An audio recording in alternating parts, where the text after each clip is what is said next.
ধর্ষণের অভিযোগের তদন্তে গিয়ে অভিযুক্ত ও তার সঙ্গীদের হাতে আক্রান্ত ইনচার্জ সহ 9 জন পুলিশ গ্রেফতার করা হয়েছে। দুজনকে হাসনাবাদের খড়মপুরের ঘটনা। স্থানীয় সূত্রের খবর, এক মহিলা শুক্রবার এলাকারই এক ব্যক্তির বিরুদ্ধে ধর্ষণের অভিযোগ করেন হাসনাবাদের মুরারিশা আউটপোস্টে।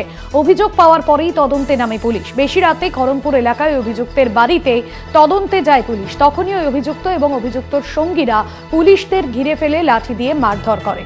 সঞ্জিত চক্রবর্তী রয়েছেন ফোন লাইনে। সঞ্জিত, এখনো পর্যন্ত এই ঘটনায় পুলিশের তরফে কি পদক্ষেপ নেওয়া হয়েছে? ইতিমধ্যেই দুজনকে গ্রেফতার করা হয়েছে, যদিও মূল অভিযুক্তের কোনো খোঁজ পাওয়া গিয়েছে। দেখো, মূল অভিযুক্ত রাকেশ শেখ কিন্তু পলাতক এবং ইতিমধ্যে কিন্তু আস্তাবা থানায় 20 জনের বিরুদ্ধে অভিযোগ দায়ের করেছে পুলিশ। একটি সুমোটো মামলা করেছে।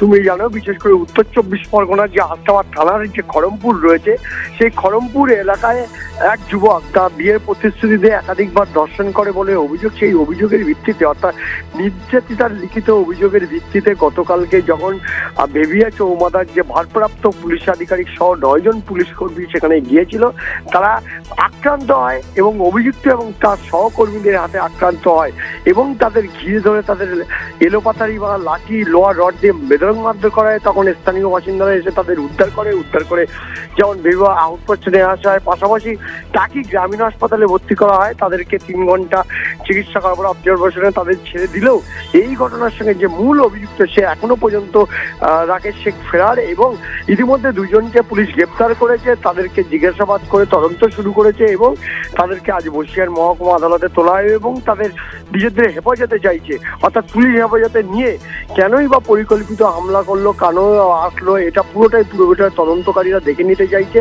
এখনো পর্যন্ত আর বাকি যে 8 জন তাদের বিরুদ্ধে কিন্তু পুলিশ ইতিমধ্যে তল্লাশি চালাচ্ছে। আর মূল যে অভিযুক্ত তার খোঁজেও কিন্তু পুলিশ ইতিমধ্যে তদন্ত শুরু করেছে। অর্থাৎ একদিকে তদন্ত, অন্যদিকে তার মোবাইল ফোন লোকেশনটা করছে বসিরহাট পুলিশ জেলার পক্ষ থেকে।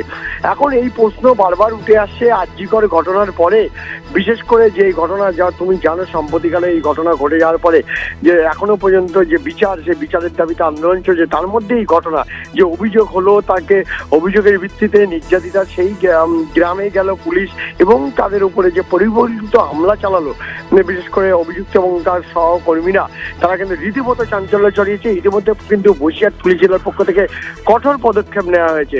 একদিকে যেমন এই 2 জনকে গ্রেপ্তার যখন হেফাজতে নিয়ে কেনই বা হামলা চালালো, কি জন্য চালালো, এর পিছনে কি কারণ ছিল, মূল উদ্দেশ্যটা কি ছিল, এটাও তদন্তকারীরা একবার দেখে নিতে চাইছে।